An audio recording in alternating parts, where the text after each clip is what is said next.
যে আকাশটা দিয়ে হচ্ছে যে তোমরা হচ্ছে যে ম্যাথ করো। এখন বলো এই আকাশের নিচে কয়টা বিটস রয়েছে? 4। এইগুলোর কালার কি বলো?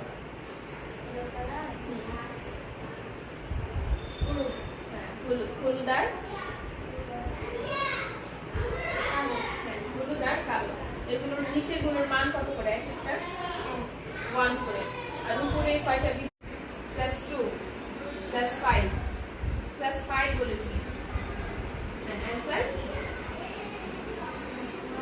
+2 +8 8 না ক্লাস 5 মিলিয়ে